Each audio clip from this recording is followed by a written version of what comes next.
Hi all, my name is Abdul Wahid and I am MuleSoft and Salesforce architect having more than 15 years of experience.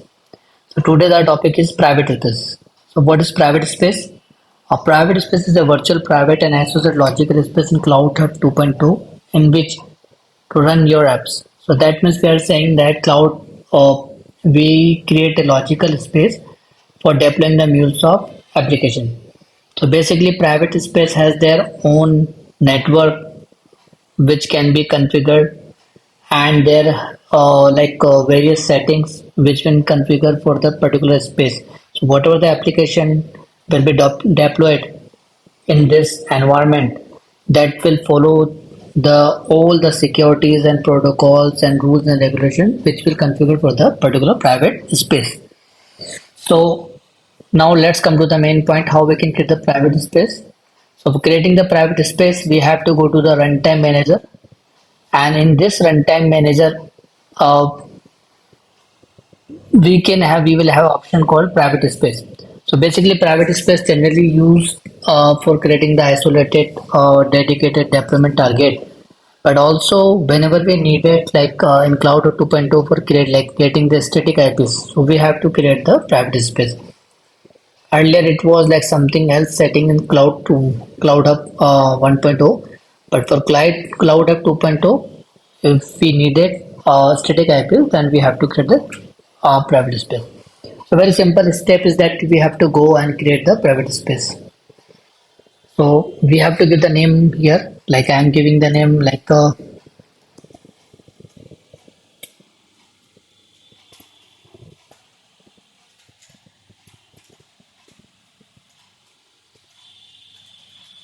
say private space, just giving the name. Once fill the name, it will create it here. Now we have to create the private network. So click on this. Once you click on this, what you need to do, you have to select the region and CIDR block. So CIDR block is generally range of the IPs where the like MuleSoft application will run. So generally we should configure it in a unique way. So it should not overlap with the other IPs. You can give this like 22, 23. There is a separate rules for how can we allocate the CIDR block. So we have created the videos. You can watch there.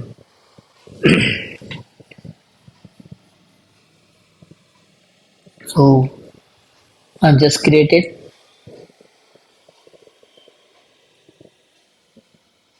So once we'll create it, okay, it will take some time to configure it. It will saying that it will take approx 30 minutes. So we have to wait for this. So like our private has been created. Now we can see the few things over here. Reason, in which region we have created. The idle block which we assigned. Internal DNS right now not configured. Public DNS target. This is our public IP and this is our private IP. These are this is our inbound static IPs and this is our outbound static IPs. So inbound static IP is for controlling the inbound request and outbound static IP is for the controlling the outbound request. So for example, if you are calling some other systems APIs, then this system needs and this system is like secured. For example, like we are connecting with the two systems and other system is secured and they don't want to allow anyone to enter into their IPs. So what they will do, generally they will apply the securities, and in this security what will do, they will uh, they will allow so what they will do, they will need to do the whitelist the IPs so that no one can enter without their permissions into their network. So outbound IP, so if you want to connect with other systems calling their API, so you need to give them IP. So this IP will be used. Okay, so you need to provide this IP so that will control, that will be whitelisted, and now you can call these IPs.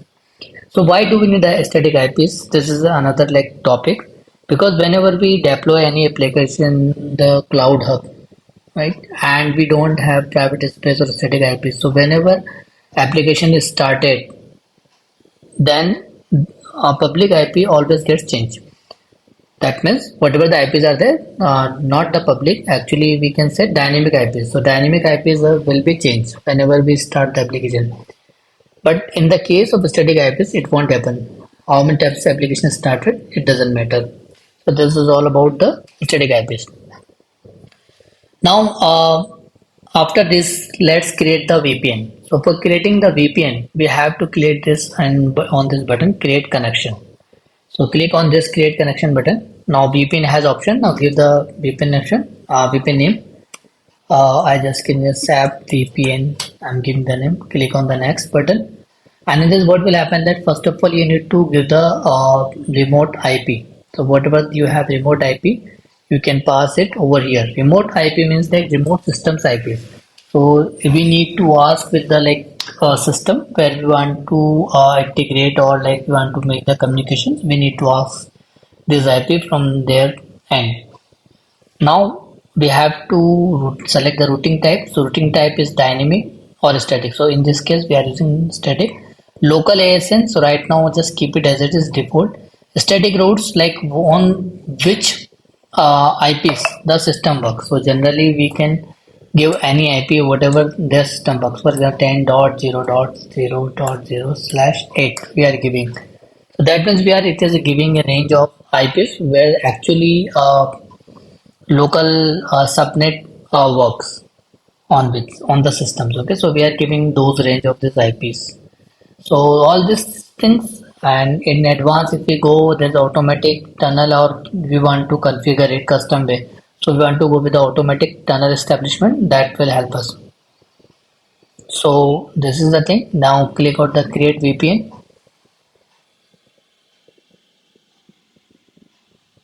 So as it will take some time, we can close this and we can wait like VPN to be created. Meanwhile, VPN is being created. We can see that in this VPN we have the status tunnel 1, tunnel 2 and routing type. So status right now unavailable. That means it is not created yet. Once it will start the process of creating the VPN, it will change to pending.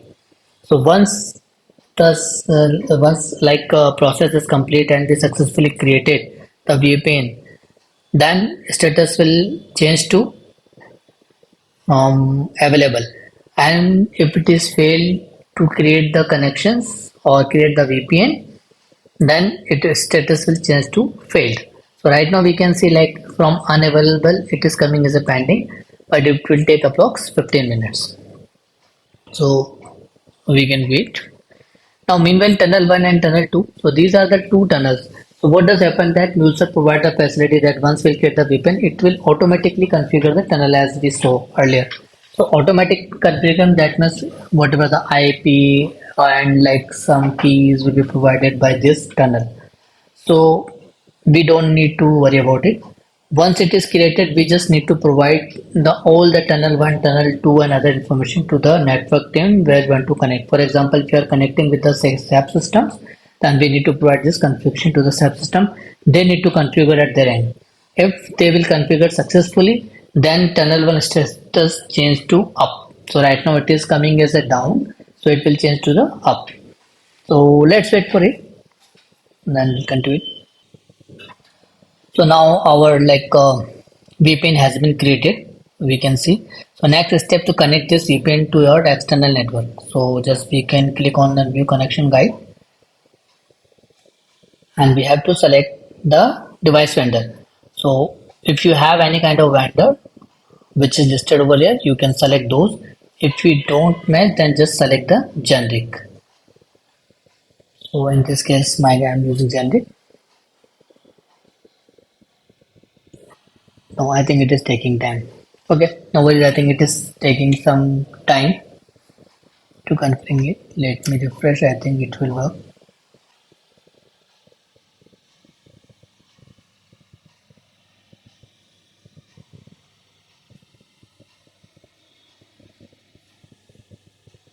No, it is modifying.